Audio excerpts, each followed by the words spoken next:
Islamabad high court ने PTI रहनुमा जरताज गुल का नाम एग्जिट कंट्रोल लिस्ट से निकालने का हुक्म दे दिया। इस्लामाबाद हाई कोर्ट के जस्टिस तारिक महमूद जहांगीरी ने जरताज गुल का नाम ईसीएल से निकालने की दरख्वास्त पर समाअत की। जरताज गुल और असिस्टेंट अटार्नी जनरल अदालत में पेश हुए। समाअत के दौरान जस्टिस तारिक महमूद जहांगीरी ने कहा कि दहशतगर्दों का नाम तो आप डालते नहीं, अरकान असम्बली अदालत आ रहे हैं, आईजी को बुलाऊंगा और पूछूंगा। जस्टिस तारिक महमूद जहांगीरी ने इस्तफसार किया कि जरताज गुल पर कितने केसेस हैं, जिस पर वकील उसामा तारिक एडवोकेट ने कहा कि 2 केसेस हैं। इस्लामाबाद हाई कोर्ट के जज ने इस्तफसार किया कि 2 ही मुकदमात हैं, तो दोनों में ज़मानत पर हैं, जिस पर वकील जरताज गुल ने कहा कि जी दोनों मुकदमात में ज़मानत पर हैं।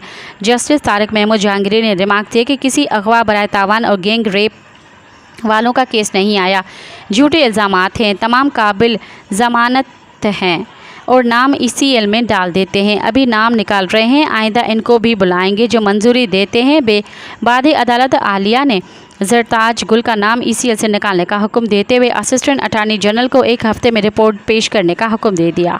मज़ीद ख़बरन ऐं तफ़सीलात लाइ विज़िट कयो असांजी वेबसाइट www.awamiNewsHD.com ऐं ॾिसंदा रहो अवामी न्यूज़ HD।